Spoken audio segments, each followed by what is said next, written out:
6 pessoas morreram vítimas de choques elétricos em Goiás nos últimos 15 dias. Os acidentes acontecem na rua e no trabalho, mas o risco maior é dentro de casa. Detalhes com Maicon Leão. O caso mais recente foi o da manicure Luciene Lima da Silva, de 40 anos, que levou um choque ao ligar a máquina de lavar roupas em Iporá, a aproximadamente 200 quilômetros da capital. A mulher chegou a ser socorrida pelo SAMU, mas não resistiu e morreu em casa. Em Davinópolis, no sudeste goiano, uma idosa de 67 anos também morreu depois de receber uma descarga elétrica. Segundo familiares, um cabo de aço do pomar estava encostado em um fio de energia. Eles disseram ainda que ela já tinha pedido a um eletricista para fazer manutenção na rede onde o acidente aconteceu. Um vizinho que tentou socorrer a idosa também levou choque. Ainda não se sabe se Maria Terezinha encostou no cabo energizado ou se a água da mangueira conduziu a energia. Casos envolvendo descargas elétricas se tornaram frequentes nos últimos dias. Só na primeira quinzena de janeiro, pelo menos 6 pessoas morreram por causa da eletricidade. Os casos são mais comuns do que a gente imagina e o perigo pode estar mais perto do que a gente consegue perceber. No final do ano passado, o dono dessa lanchonete morreu enquanto limpava o freezer.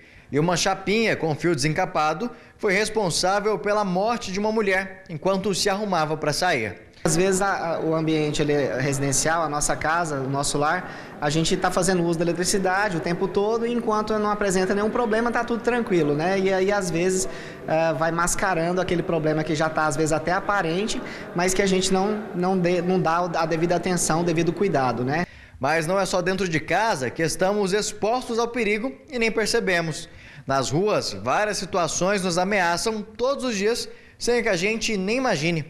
Foi o caso do motociclista que, ao subir na calçada durante uma chuva, triscou em um poste energizado e morreu. O Thiago Gabriel, de 8 anos, também não percebeu o perigo e teve o sonho de se tornar um jogador profissional interrompido, enquanto brincava com os amigos em um campo de futebol e pisou em um fio desencapado.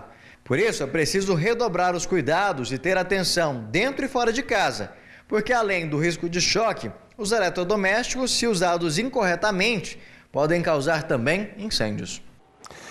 Situação complicada essa. Vamos dar as dicas para vocês evitar esse tipo de situação. O capitão Ítalo Ferreira, do Corpo de Bombeiros, está aqui com a gente. Capitão, boa tarde ao senhor, tudo bem? Boa tarde, Júlio. O que fazer, por exemplo, para não ser vítima de um choque e ter uma morte como essa? Bom, Júlio, a gente gosta muito de trabalhar com prevenção, né, no Corpo de Bombeiros. Então, o que a gente tem que fazer sempre é prevenir, né? Então, evitar situações de risco dentro de casa, né? Tomar cuidado com a eletricidade que nos cerca a todo instante, com os nossos eletrodomésticos, nós fazemos uso constantemente. Então, fazer a troca daqueles que já apresentam algum tipo de problema, né? Levar uma assistência técnica especializada para, caso precisar de fazer algum conserto, jamais tentar fazer isso por conta própria, né? Porque a gente não é especialista na área, então a gente precisa desses cuidados, dessa prevenção. Quais são os equipamentos dentro de casa, capitão, que mais dão choque?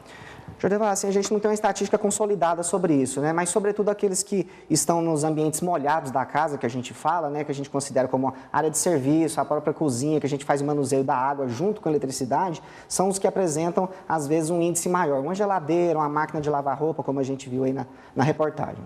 Capitão, a pessoa está em casa, de repente, ela percebe que tem alguém levando um choque. Como é que ela faz? A gente orienta sempre, a primeira coisa é tentar desligar a fonte de energia, né? Então, você vai lá no quadro de eletricidade, vai lá nos disjuntores, né, que a gente chama, tenta desligar ele, se for numa residência, lá no padrão mesmo, lá que seja lá na rua para cortar a eletricidade como um todo. Mas jamais tocar na vítima que está sendo eletrocutada, porque você vai acabar se tornando mais uma vítima desse acidente. O senhor falou aí que a pessoa tem que chamar quem entende do assunto. Isso. Mas tem muita gente que fala, não, eu dou conta, eu sei, e aí? Não, a gente não recomenda esse tipo de situação, né? Inclusive, nem na parte de manutenção e nem na parte de montar ou desmontar alguma coisa que esteja ali trabalhando que faça uso da eletricidade, né? Então a gente não recomenda. E outra orientação também, de imediato você deparar com uma situação dessa, é já entrar em contato imediato com o Corpo de Bombeiros através do telefone 193 para que sejam repassadas as orientações iniciais. Enquanto isso, o próprio Corpo de Bombeiros, de ciência da situação, já vai acionar a concessionária de energia para estar no local também auxiliando. 193. 193. Pode contar sempre com esse número aí, a população goiana. Capitão, obrigado pela participação do senhor, um bom final de semana. Obrigado, Jordevai. Eu que agradeço. O Corpo de Bombeiros está à disposição da sociedade.